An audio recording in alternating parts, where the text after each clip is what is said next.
کچھ انسانوں کے لیے اپنی پسند، اپنا معیار، اپنی عزت، اپنی انا سب کچھ ہوتی ہے، اور ان سب کے لیے وہ کسی کی بھی آنکھوں میں آنسو دے دیں کوئی فرق نہیں پڑتا، کیونکہ نہ تو آنکھیں ان کی ہوتی ہیں اور نہ ہی آنسو۔ ہمیں اپنی قسمت کے بارے میں پہلے سے کبھی اندازہ نہیں ہوتا کہ وہ ہم سے اگلے لمحے، اگلے روز، اگلے مہینے یا اگلے سال کیا کروانے جا رہی ہے۔ جو کچھ ہماری تقدیر میں ہمارے لیے کرنے کو لکھ دیا گیا ہے، وقت خود بخود ہمارے قدم اس کام کی طرف موڑ دیتا ہے۔ قسمت گندی ہوئی مٹی ہے، کوئی اس سے اینٹیں بناتا ہے، کوئی کوزہ تیار کرتا ہے اور کوئی اس مٹی میں پھول اگاتا ہے۔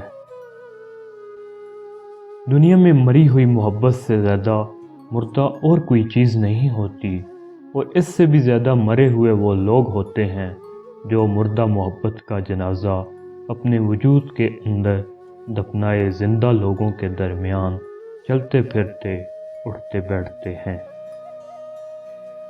صرف صدقہ و خیرات کرنا سخاوت نہیں ہے، بلکہ مزدور کو پوری اجرت دینا، غریب سے خریداری کو ترجیح دینا، مہمانداری میں خوش دلی اختیار کرنا بھی اعلیٰ درجے کی سخاوت ہے۔ کون، کب، کس کا اور کتنا اپنا ہے، یہ صرف وقت بتاتا ہے۔ اصل میں انسان کی زندگی میں نشیب و فراز کا آنا ہی اللہ پاک کی حکمت ہے، اور انسان کا ٹوٹنا اللہ کی طرف سے بلاوا ہے۔ جسے اللہ اپنی طرف بلانا چاہے، اسے تھوڑی سی آزمائش میں ڈالتا ہے تاکہ وہ اللہ کی طرف رجوع کرے۔ حسن دل کو دیکھنا سکھاتا ہے۔ اللہ کے خزانوں میں سب سے قیمتی چیز راہ ہدایت ہے۔ موت تو دراصل طلاق ہے، اس شادی سے جو ہم دنیا کی زندگی کے ساتھ کر لیتے ہیں۔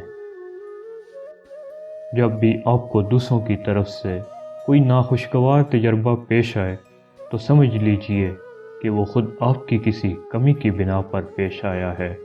اس کمی کو دریافت کر کے اس کو دور کیجئے، پھر آپ کی شکایت اپنے آپ ختم ہو جائے گی۔